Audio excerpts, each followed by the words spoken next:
Welcome. This is a little how-to tutorial for postures and movements to take when you're experiencing menstrual discomfort or cramps. So it's not necessarily a full practice.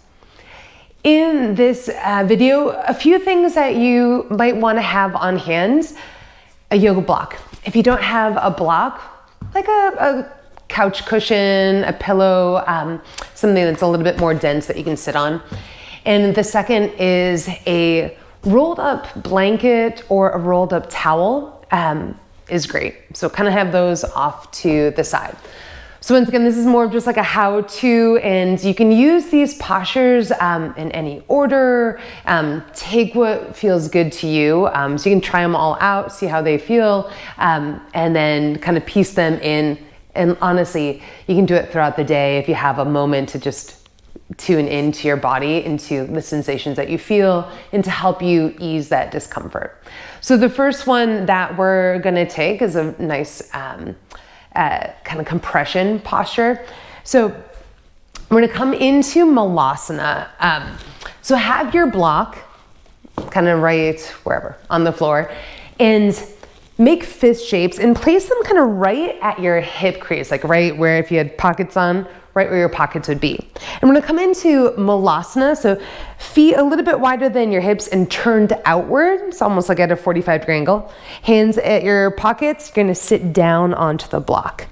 And then from here, just folding forward a little bit and allow kind of the fists to be right in that hip crease and allow it to apply pressure into kind of the uterus.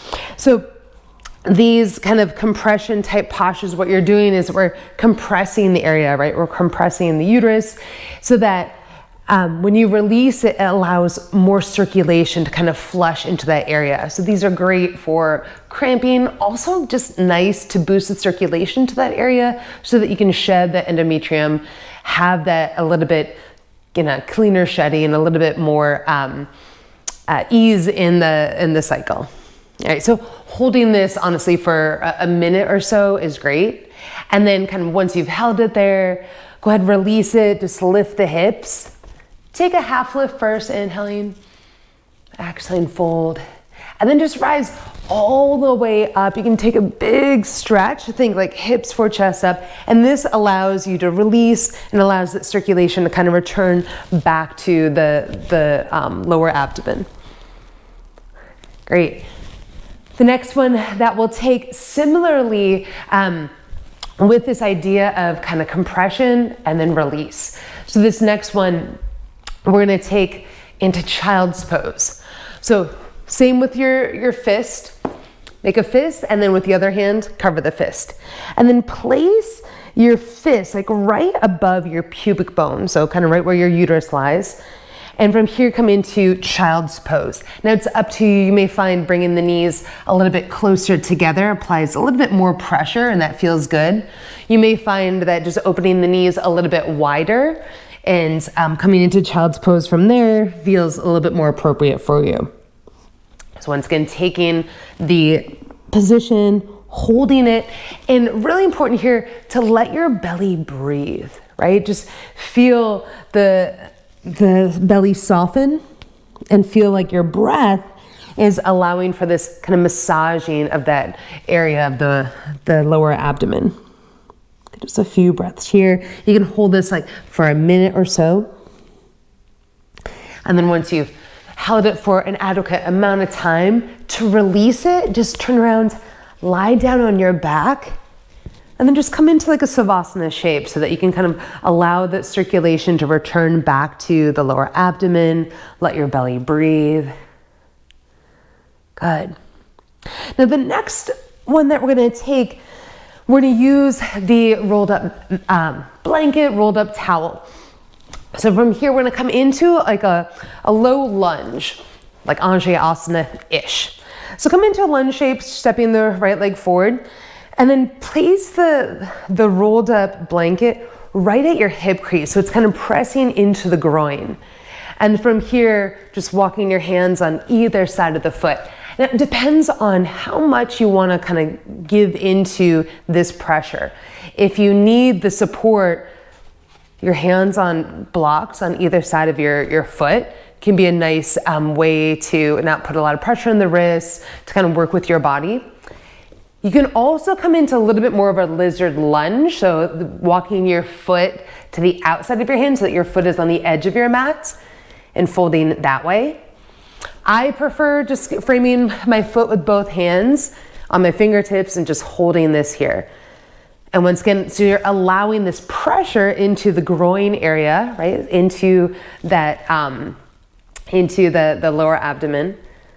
Good. A few breaths here, however long it kind of feels necessary to create some pressure, massaging that area. And then to release it, you just remove the blanket and then stand both legs up.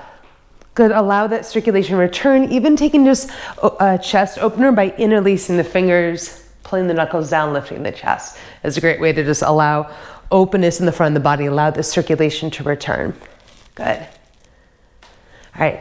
Next one that we'll take with the blanket once again is a pigeon pose. Now this pigeon might not work for your body, so skip this all entirely.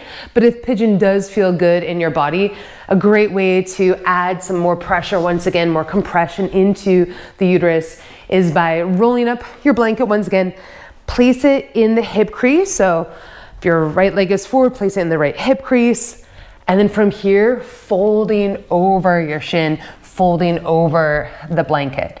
If you need the support, if you notice that you're kind of tilting all the way into the right side, allow the pelvis to tip forward. You can place either a cushion, a block underneath the right hip to allow your pelvis to continue to tip forward, right? And then just holding this here, kind of breathing into the right hip, outer hip, but also feeling the belly soften and allow that pressure of the rolled up blanket to create pressure in the groin, in the lower abdomen.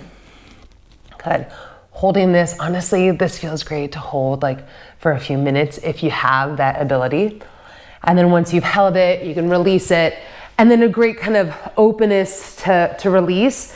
Come into kind of like a wide-legged fold and then or a wide-legged position with the legs rather, and then place the left hand down and just reach the right arm away. So now think that you're kind of creating openness on that right side, the area where you just compressed.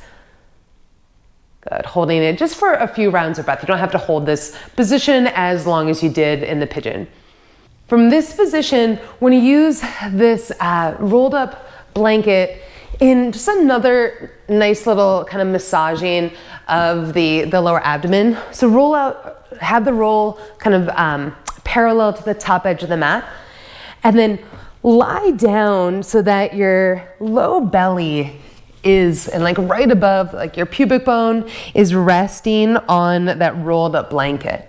And then from here, kind of depending on what feels good, just laying all the way down to the belly and just resting your head on the back of your hands, and then breathe into that so that you just feel that a little bit of nice pressure into the abdomen.